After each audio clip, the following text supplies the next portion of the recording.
जिन लोगों को जो है ना हेडेक है, हेयरफॉल है, सेक्सुअल प्रॉब्लम्स है, जिन लोगों को जो है ना स्पर्म काउंट्स की कमी है, एजिस्पर्मिया है, और जो है ना जिन लोगों को बैकएक है, और जो है एक्ने की शिकायत है, और एसिडिटी इश्यूज है, पाइल्स इश्यूज है, तो ये लोग भी आके हिजामा करवा सकते हैं और खूब फायदा उठा सकते हैं।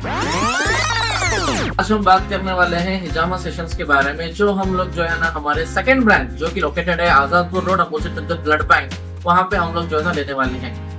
ये सेशंस उनके लिए है जो रिसेंटली जो सुन्ना डेट जा चुके हैं, उनमें जो लोग सेशंस को मिस कर चुके हैं, या फिर जो लोग जो है ना फ्रेश यानी कि फर्स्ट टाइम जो लोग करवा रहे हैं, वो लोग आके हमारे पास सेम ऑफर पे जो 40% of the full body sessions पर हर्बल मेडिकेशंस पे हम लोग जो है ना वही रख रहे हैं ऑफर इस बार के लिए भी। देर ना करें, आने वाले जो है ना अक्टूबर 16, 17 और 18 यानी कि जो है ना थर्सडे, फ्राइडे और सैटरडे, इन 3 दिनों के लिए जो है ना सेशंस हम लोगों ने रखे हैं, जो कि स्टार्ट होंगे after 6 PM evening. Okay, evening में हमारे सेशंस रहेंगे ये। जो कोई भी आना चाह रहे हैं, नीचे दिए गए नंबर पे कॉल करें और अपने स्लॉट्स को बुक करें। हमारे पास जो है ना माजून जोश और माजून शहीनशाही और तमाम जो है ना दीगर माजून अवेलेबल हैं। देर ना करें, नीचे दिए गए नंबर पे कॉल करके अपने स्लॉट्स को बुक करें।